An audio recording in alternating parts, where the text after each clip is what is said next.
Алдағы көктем мен жаз мезгіліне ақ пен қара түсті киімдерді таңдаңыз. Қазақстан Fashion Week'ке келген дизайнерлер осындай кеңес береді. Сондай-ақ барлық сәнқой өз таптамасына ұлттық колоритті де қосқан, яғни ою өрнек трендте.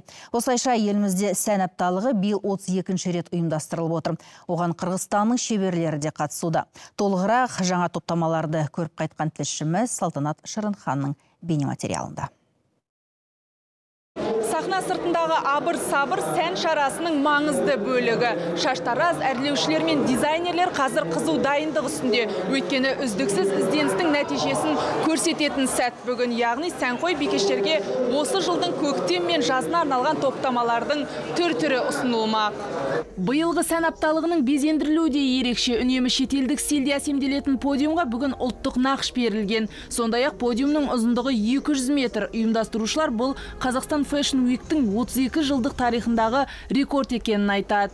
Байқасаңыздар, декорацияны көшпенділер тақырыбына арнап жасадық. Яғни ауылдың тыныс тіршілігін заманауи түрде өңдеп көрсеткіміз келді. Менің ойымша, отандық дизайнерлердің еңбектерінде ұлттық құндылық бірінші орында тұру керек. Яғни өзгеден үйренетін емес, өзгеге үйрететін сәт жетті. Өйткені елімізде қазақ халқында ауыз толтырып айта алатын, мақтанышпен көрсететін дүниелер өте көп. Сән апталығы елімізде жылына 2 реттен өткізілетін шара, яғни дизайнерлер күз бен қыс және көктем мен жаз маусымында сәнқой қыз-келіншектерге қалай киіну керектігін ұсынады. Отандық дизайнер Назым Қарпықованың да Қазақстан Fashion Week'ке қатысып келе жатқанына 7 жылдан асқан. Содан бері әр топтамасын қойылым ретінде көрсетуді әдетке айналдырыпты. Шетелде болдым, жұмыс сапарымен келгеннен кейін 2 апта қалды. Сол 2 аптаның ішінде 33 көйлек тіктік. 33 көйлектің ішінде көбінесе ашық түстер. Бірақ бірінші біз коллекциямызды қара түстен бастаймыз. Себебі мен әр қашанда бір кішкентай кішігірім қойылым қойғым келеді.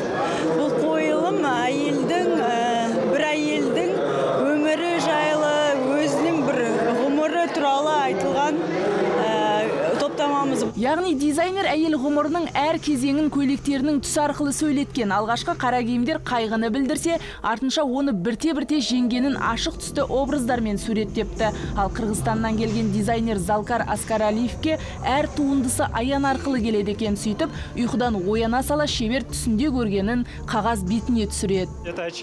Мына көзілдірігімді зергерлік сымнан өз қолыммен жасадым. Бұған да түсімде аян ретінде көрген үлкен мүйіздерді келістірдім.